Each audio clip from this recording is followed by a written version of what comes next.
Welcome to the night shift. Creep nurse nearly kills me in the middle of the night.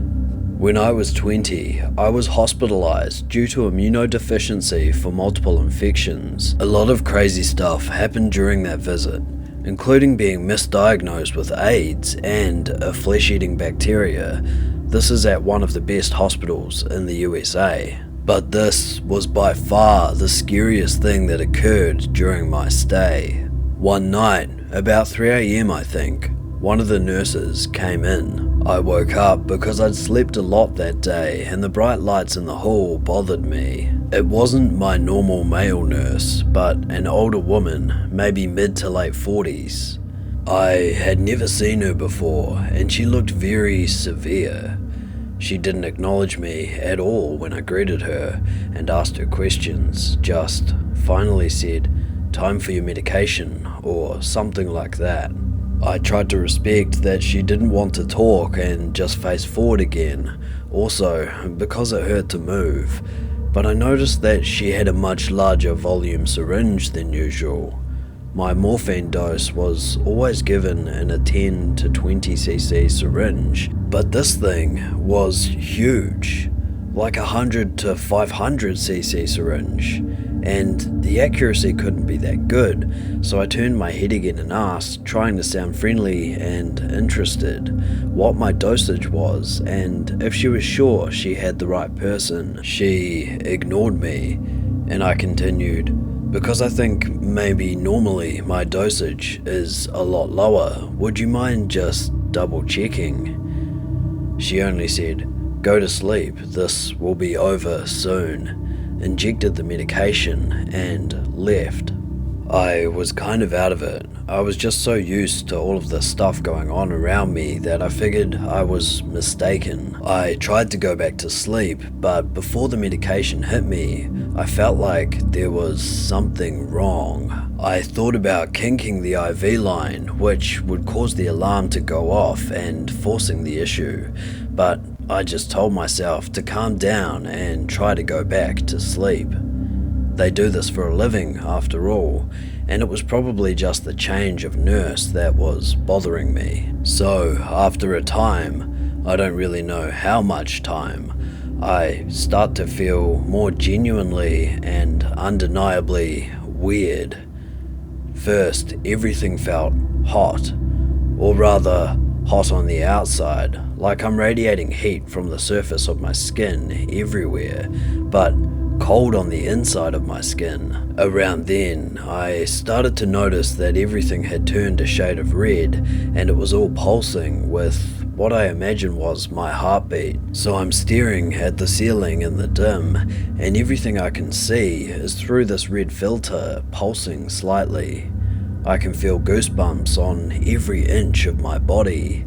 Then I can feel nothing. I lose all sensation in my skin. I can feel pressure, but I can't feel anything else, except intricate ripples across my body as though I'm naked and the window is open. And eventually, even these fade, but they're a good example of the mental confusion that set in. For example, after a while, I couldn't tell if my eyes were open or closed, if I was actually seeing or thinking what I was seeing. When all sensation finally left me, I felt like I was floating about 5 inches off the surface of the bed. I realized as I'm testing my ability to see things that I am having a hard time moving. Moving my hand or arm takes a concerted effort. At this point, I somehow managed to hit the call button, for which I am later grateful. But nothing feels emergent. The whole thing comes with a warm fuzziness, so I spend a lot of time just playing with trying to move my hands or arms, watching them before realizing I'm not actually looking at them, but nonetheless gradually losing my ability to move anything at all. Around the time, I can only barely move my wrists, not my arms or fingers, and my legs are a foreign country. I start to feel concern. I realize on some deeper level in the back of my mind that the feeling I have in the pit of my stomach is clenching concern, and that this actually has the potential to be very dangerous. I want to hit the button again or even call out, but I am just too tired. My muscles won't move, and now I notice that the pulsing isn't as frequent as it was, though it was only upon reflection later on that I fully realized the significance of that. So I kind of mentally slapped myself and set about consciously focusing on breathing in and out, in and out. And don't forget in, that's the hard part. It felt like the nurses never responded, for I would have guessed that it had been 22 to 35 minutes at least. But suddenly, as if in slow motion, it seemed like a lot of things happened all at once. There had been this growing tension in me. If I could have flexed every muscle in my body, I would have been. I was fighting something very hard. And then my nurse came in, my male nurse, whom I thought was out for the night. The moment I hear the door open coincides with the sudden release of all the heavy mass that settled over me, like a soft, heavy blanket that wouldn't let me move. And I suddenly sat up and projectile vomited into the bathroom next to the nurse who was just walking in. Sorry, I know it's gross, but basically my body collected it and got rid of it. After that I could move.